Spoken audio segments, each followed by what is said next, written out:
All right, there are the answers to the warm-up. The answer to A is going to be positive because we have 4 negative numbers. And so we get positive 2 times 2 times 2 times 2. What I do is group those up into 2 sets of 2, so it's 4 times 4.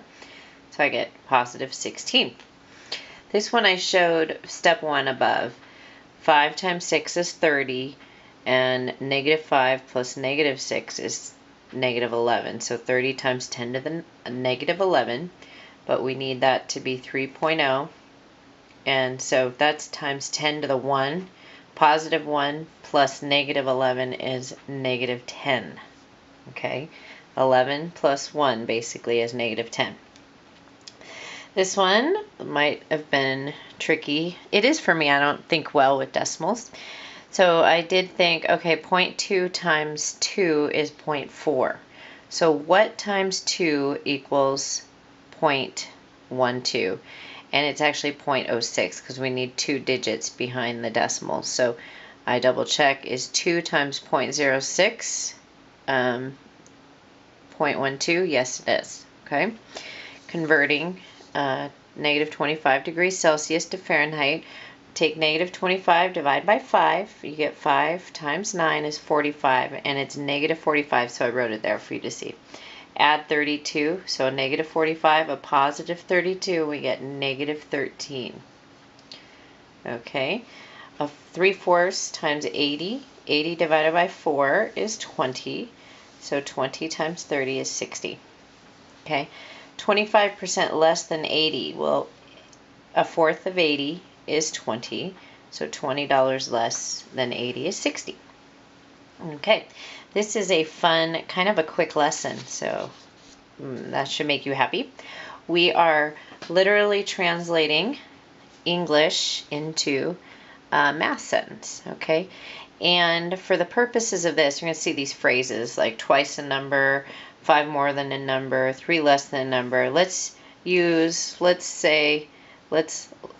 You see this a lot in algebra. Let n equal a number, or the number you're looking for.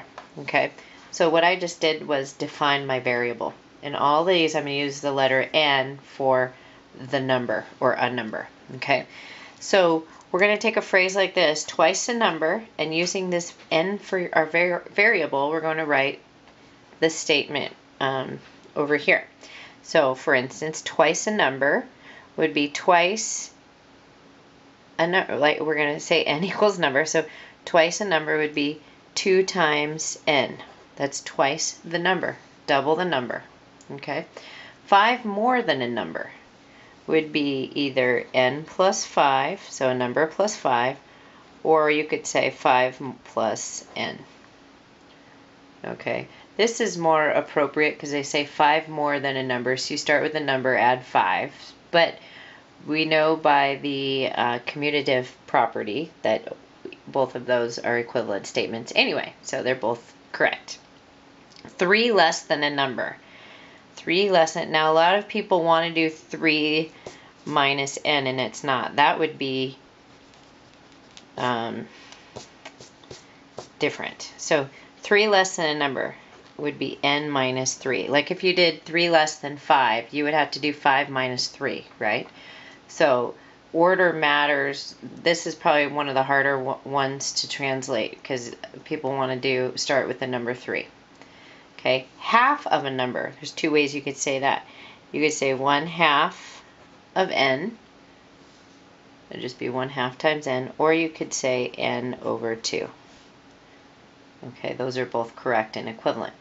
The product of a number and 7. Now there's this word product. Some of you haven't seen it in a while. Product means multiply.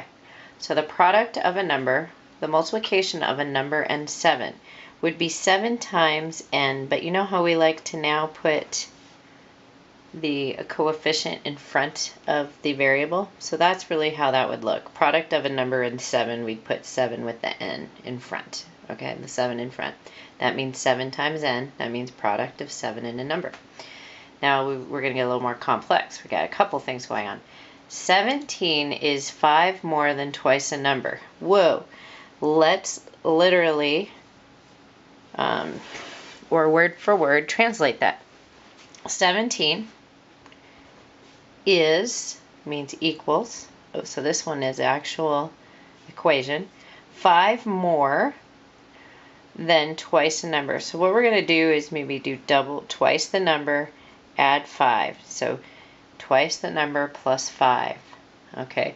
Now this is cool because you can actually solve this. 17 is 5 more than twice the number. So we can actually, with this sentence, with this equation, we can actually figure out what the number is that they're talking about. Now the book doesn't, I don't think, finish it, but I mean, that's exciting. Why leave an equation that we're not going to solve? I think we should solve it.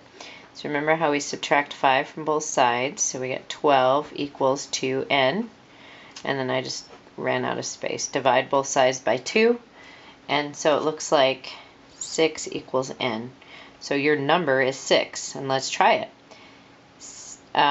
17 is 5 more than twice the number. So if we double that number, we get 12. And add 5, we get 17. Oh, and it worked. Okay, so we are taking complicated English sentences, putting it into math, and solving it. Okay, so we get to practice that in example 1. If 5 less than twice the number is 17, what is the number? 5 less, this is really tricky. It was probably the hardest thing when you see 5 less than twice the number. So what we want to do is do twice the number. 5 less than that would be minus 5. Again, order is tricky on subtraction. Okay, so 5 less than twice the number is 17. There's our equation. Okay, what is the number? Now we just solve it like we did above. Add 5. Okay, line by line. Solving. Okay, divide both sides by 2. We get n equals 11. Okay, so let's go ahead and I'm going to box it, but I'm going to check that. Okay, 5 less than twice the number. So twice the number is 22. 5 less than that. Does that equal 17? Yes, it does. So it checked out. So that's good.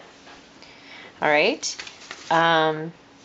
Example 2 is a little different. We're going to make a math equation out of a picture, okay, and some information.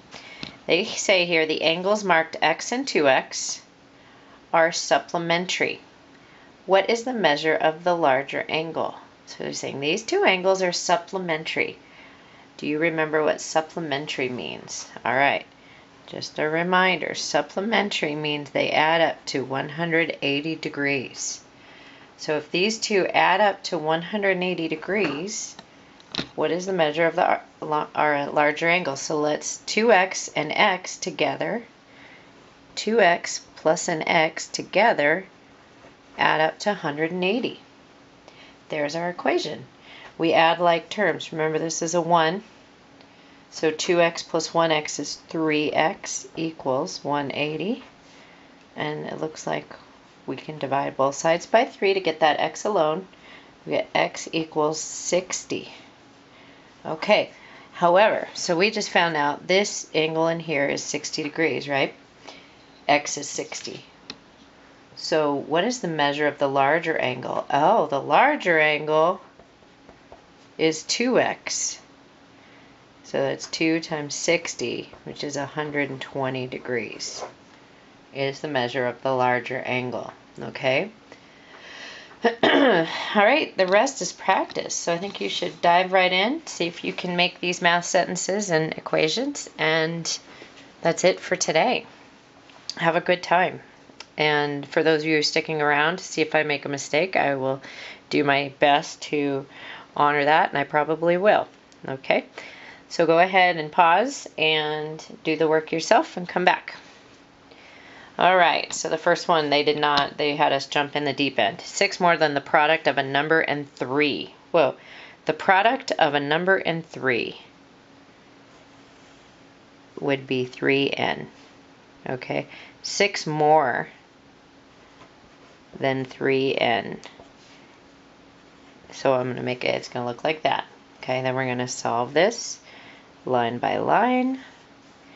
So we get 3n equals negative, not negative, sorry. 3n equals, oh, not sorry, you guys were, well, I guess sorry that I caught it. You were probably hoping I wouldn't catch it. Divided by 3, so we get n equals 8. Okay, so I'm going to say the number is 8. Now I'm going to go back and check. 6 more than the product of a number and 3. So 8 times 3 plus 6. Does that equal 30? So 24 plus 6. Yes, it does. Checks out. Everybody's happy. Life is good. All right, letter B. 10 less than half of what number is 30? 10 less than, so I'm going to do that second. Half of what number? So I'm going to say n over 2. That's half of a number. I'm going to show you this two ways. Okay, minus 10 equals 30. That means 10 less than half of a number. Okay, so if I were to solve this line by line, I'm going to add 10 to both sides. So now we get n over 2 equals 40. Okay, so to undo this n over 2, we're going to multiply both sides by 2. And so we get, those cancel out, so we get n equals 80. Okay, you could have also written it this way. 1/2 n minus 10 equals 30.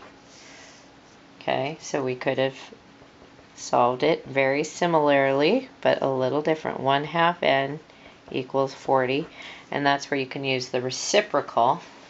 Multiply both sides by the reciprocal. Those all cancel out, and we get n equals, and that's the same thing. We get n equals 80. Okay, so let's check it. Half of what number? 40. 10 less than 40 is 30. So yes, it checked out. Everything's good. We can check all of these. Okay, now we've got this. What is the measure of the smallest angle in this figure? So looks like this is the smallest angle. That's what we're looking for there.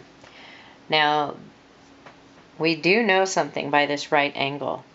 This angle plus this angle equals 90 degrees. They are complementary. Okay, in the example it was supplementary. This one is complementary. So this plus this equals 90. So 3x plus 2x equals 90 degrees. All right, we're going to add those like terms. So we get 5x. 3 plus 2 is 5. Okay, equals 90. Divide both sides by 5. And so we get x equals, looks like we get 1/8. 90 divided by 5 is 18. Yes. Okay. But now they're saying, what is the measure of the smallest angle in the figure? Well, the smallest angle is 2x. All right. So 2 times 18 equals 36 degrees. All right. And we can double check. What is the bigger angle? Would be 3 times 18. And that would be, 54 degrees, right? All right. And 54 and 36 need to add up to 90. And they do. Okay. Letter D. Find the measure of each angle of this triangle. Oh, so we have to remember that trick about triangles. All their angles add up to 180. So 2x plus 3x plus x. 2x plus 3x plus x, or whatever order you wrote that in, equals 180. Okay, well, let's add up all those x's. 2 plus 3 plus 1, and that gives us 6x equals 180. Divide both sides by 6, and we get x equals 30. And we need to find the measure of each angle. So this one is 30 degrees. However, this one is double it, so 60 degrees. Right? And this one, triple it, must be 90 degrees. All right, there you have it. Pretty quick, pretty fun, and we will see you at the next lesson.